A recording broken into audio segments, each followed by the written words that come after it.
نبی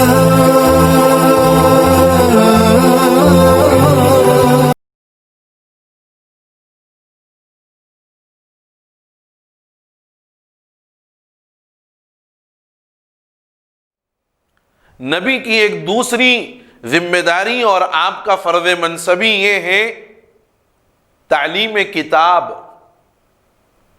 تلاوت آیات آپ فرماتے رہے، اور اس کے ساتھ ساتھ آپ نے تعلیم کتاب کا جو مرحلہ تھا، اس مرحلے کو آپ نے بأحسن وجوہ مکمل فرمایا۔ یہاں یہ بات ذہن میں رکھنی چاہیے کہ انسان صرف لغت کے جاننے سے قرآن کو نہیں سمجھ سکتا۔ قرآن کو سمجھانے کے لیے کسی معلم کا ہونا ضروری ہے۔ جیسے آپ اس بات کو بخوبی جانتے ہیں کہ صرف ڈاکٹری کی جو کتابیں ہیں، ان کتابوں کو پڑھ لینے سے کسی کو آپ ڈاکٹر نہیں مانتے۔ علم ہندسہ کی کتابوں کو پڑھ لینے والے کو آپ انجینئر تسلیم نہیں کرتے جب تک کہ وہ پریکٹیکلی کسی کے ہاتھ کے نیچے رہے اور کسی کی ماتحتی میں رہے اور اس سے اس فن کو سیکھے۔ تو بھلا یہ کیسے ممکن ہے کہ صرف لغت کے جاننے کی وجہ سے آدمی قرآن کو سمجھ جائے؟ اور یہاں اس حقیقت کو تسلیم کرنے کی ضرورت ہے کہ بغیر معلم کے قرآن کا سمجھنا ایک امر دشوار ہے۔ اس لیے اللہ رب العزت نے جہاں تلاوت آیات نبی کی ذمہ داری ہے، وہیں نبی کی یہ بھی ذمہ داری ہے کہ وہ تعلیم کتاب کے مشن کو بھی جاری کرے۔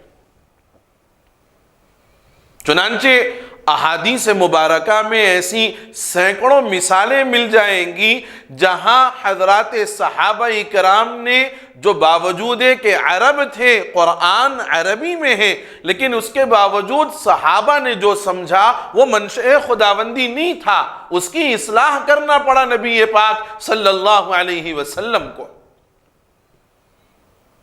چنانچہ سورہ بقرہ میں حَتَّى يَتَبَيَّنَ لَكُمُ الْخَيْطُ الْأَبْيَضُ مِنَ الْخَيْطِ الْأَسْوَدِ مِنَ الْفَجْرِ، سحر کے وقت کو بیان کرنے کے لیے جو تعبیر اللہ نے استعمال فرمائی ہے، اس تعبیر میں یہ کہا کہ تمہارے لیے سفید دھاگا اور کالا دھاگا یہ واضح ہو جائیں کہ یہ کون سا اس میں سفید ہے اور کون سا اس میں کالا ہے۔ جب تک یہ واضح نہ ہو تمہیں کھانے پینے کی اجازت ہے۔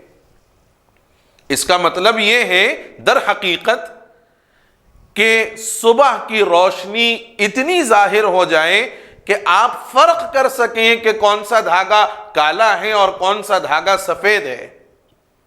یہاں رات کی تاریکی کا ختم ہو جانا اور صبح کی روشنی کا آ جانا یہ مراد ہے۔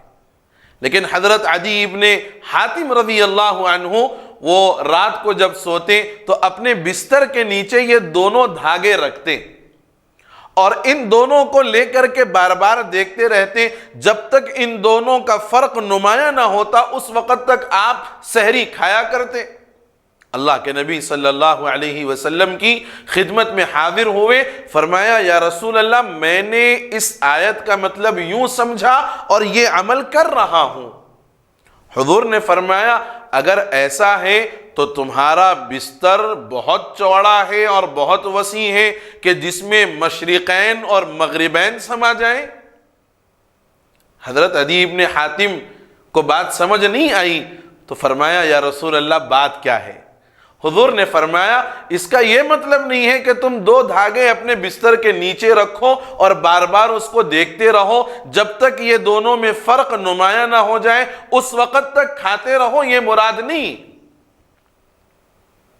بلکہ مقصود یہ ہے کہ رات کی تاریکی ختم ہو جائے، صبح کا اجالا جیسے ہو جائے، سحر کا وقت ختم ہو جاتا ہے۔